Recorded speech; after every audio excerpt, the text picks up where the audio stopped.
हो जन्म जन्म की। गाइस, ऐसा क्यों हो रहा है कि एक pan India big star, big budget, big studio, government approve आदि पुरुष को लोग भर भर के गालियां दे रहे हैं, उसे हिंदुओं और रामायण पर अपमान कह रहे हैं और पुराने रामायण को बार बार याद कर रहे हैं।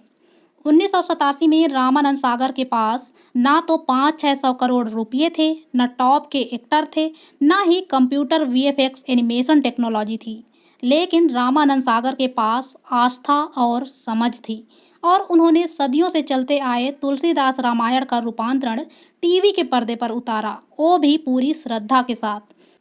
रामायण की एक खास जगह है करोड़ों देशवासियों के दिलों में, और उसके साथ कोई भी छेड़खानी, कोई भी एक्सपेरिमेंट करने की आप तब सोच सकते हो जब आप रामायण को पूरी तरीके से समझते हो, आप उतने विद्वान हो। ये बात रामानंद सागर अच्छी तरह से जानते थे और इसीलिए ना तो उन्होंने स्टोरी टेलिंग में कोई ज़्यादा छेड़खानी की और कास्टिंग तक में ध्यान रखा कि भाई लोगों के सेंटीमेंट के साथ कोई खिलवाड़ ना हो। इसीलिए उस रामायण में आपको आस्था और शांति मिलेगी, उसमें एक सफलता मिलेगी और उसी के साथ साथ आत्मा मिलेगी। और उल्टा यहाँ आदि पुरुष में रामायण कम, Lord of the Ring, planet of, Harry Potter, Marvel ज़्यादा लगती है। जब आप एक एपिक को एक सस्ता एक्शन फ्लिक बनाने की कोशिश करोगे तो गालियाँ तो पड़ेंगी ही, और पढ़नी भी चाहिए। समझाती हूँ कैसे। आदि पुरुष के मेकर्स ने सोचा होगा कि आज के भारत में राम के नाम पर ही फिल्म चल जाएगी। 11,111 बार जय श्री राम का नारा लगवा देंगे, भगवा झंडा गाड़ देंगे, रावण को मुगल टोन दे देंगे, 1,000 करोड़ तो बैंक में यूं ही आ जाएंगे।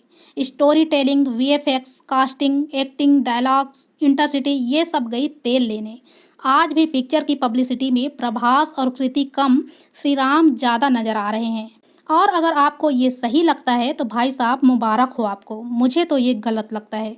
और हो सकता है कि निर्माताओं का ये पासा सही भी पड़ जाए। आदि पुरुष कई जगह हाउसफुल चल रही है। भाई पिक्चर तो रामायण पर ही बनी है ना, उसी पर आधारित है, लोगों की आस्थाएं जुड़ी हुई है, अपने आप ही हाल में खींचे चले आ रहे हैं, जिससे फिल्म तो फ्लॉप नहीं होगी। लेकिन आदि पुरुष कभी भी आरआरआर की तरह ग्राउंड ब्रेकिंग मूवीज नहीं बन पाएगी जो कि बन सकती थी। ये बॉलीवुड पिक्चर कभी भी इज्जत नहीं कमा पाएगी जो कि कमा सकती थी, क्योंकि निर्माताओं ने हिंदू धर्म और ऑडियंस का बुरी तरीके से काटा है और उसकी कीमत तो चुकानी ही पड़ेगी। फिल्म से लोग इतने आहत हो चुके हैं कि आईटी सेल वाले ये नहीं समझ पा रहे हैं कि आदि पुरुष को सपोर्ट करें या उसे प्रमोट करें या मीम पार्टी में खुद ही शामिल हो जाएं। उधर इन्फ्लुएंसर के रिव्यूज़ पर नोटिस आ रहे हैं कि अपने निगेटिव रिव्यूज़ हटाओ, या तो पैसे ले लो या तो फिर कॉपीराइट स्ट्राइक मार देंगे आपकी। सबसे बड़ा सदमा तो लोगों को आदि पुरुष के डायलॉग से लगा है। आज खड़ा है, कपड़ा तेरे बाप का, तेल तेरे बाप का, आग तेरे बाप की, जलेगी भी तो तेरे बाप की, हमारी बहनों बेटियों को हाथ लगाओगे तो लंका लगा देंगे। भाई हमारे भगवान बात कर रहे हैं या फिर गली बॉय चल रहा है यहाँ ऑन स्क्रीन। शुक्र है माँ बहन की गालियाँ नहीं बकी गई। हो सकता है राइटर ऐसा भी चाहते हों पॉपुलैरिटीज़ के लिए। इस पिक्चर को डुबाने में एक खास रोल अदा किया है डायलॉग राइटर मनोज मुंतशिर शुक्ला ने। बोलने को तो ये अपने आप को एक लेखक और कवि कहते हैं, लेकिन जुबान से तो टपोरी लगते हैं। उन्होंने अपने इस खुफिया टाइप डायलॉग को डिफेंड करते हुए कहा कि भाई हमारी दादी भी तो ऐसे ही रामायण सुनाया करती थी और मैंने भी तो बड़ी श्रद्धा के साथ ये डायलॉग लिखे। ऑफिस से बाहर चप्पल उतार के मैंने डायलॉग लिखे हैं।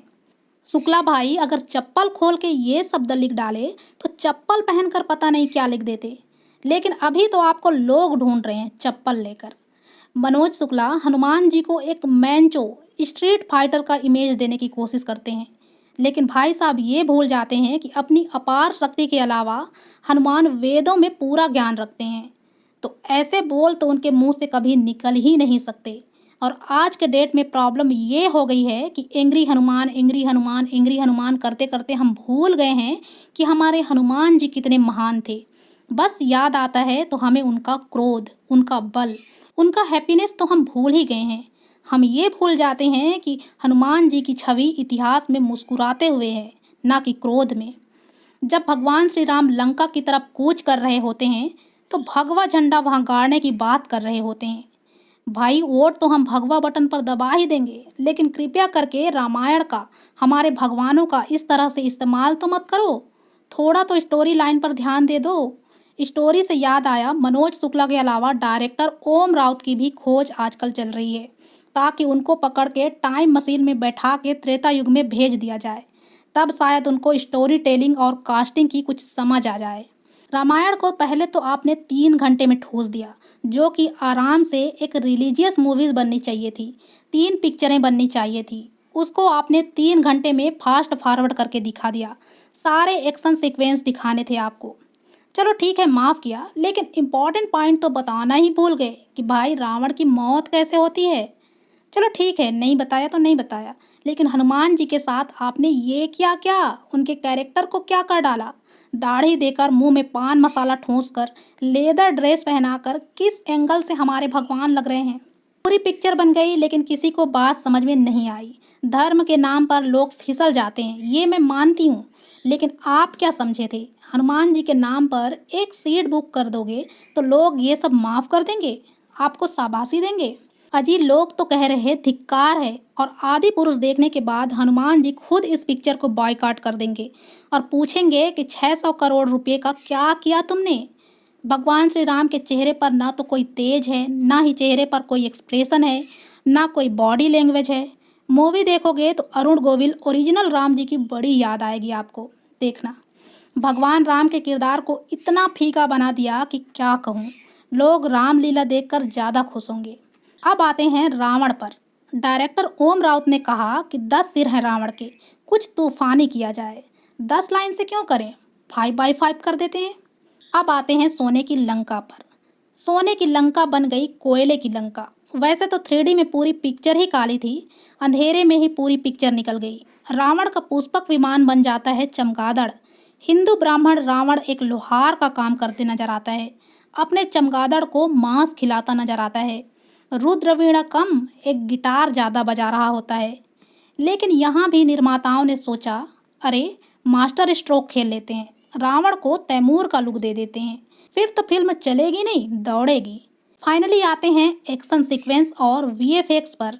ये सारी गलतियाँ जो मैंने अभी आपको बताई बॉलीवुड की मूवीज़ अक्सर करती ही है, लेकिन 250 करोड़ रुपये और रामायण वाली स्टोरी लाइन के बाद हमने सोचा कि भाई साहब एक्शन तो कम से कम अच्छा दे ही दोगे। लेकिन निर्माता लोग यहाँ भी इंस्पायर हो गए हॉलीवुड मूवीज से।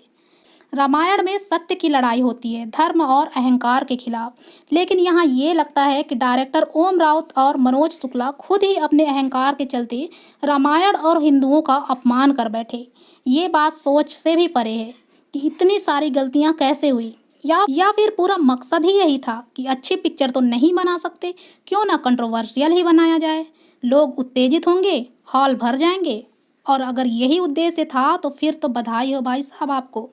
लेकिन अगर ये काम हिंदुओं का अपमान करने के लिए किया गया है तो इस पिक्चर से जुड़े सभी लोगों का बुरा वक्त अब शुरू होने वाला है, क्योंकि भगवान श्री राम एक बात और बता के गए थे कि अंत में तो सत्य की ही जीत होती है, धर्म और अहंकार का नाश होता है। और ये पिक्चर टोटल अहंकार में बनाई गई है।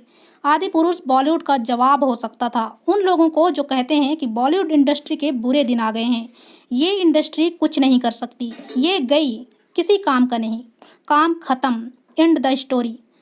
आदि पुरुष अपना मेकिंग भले ही रिकवर करे या ना करे, मुझे घंटा फर्क नहीं पड़ता, लेकिन ये एक एपिक हिट फिल्म नहीं बन सकती, क्योंकि उसने ऑडियंस को मूर्ख समझा है और रामायण की कथा को एक मार्बल एक्शन फ्लिक बनाने की कोशिश की है।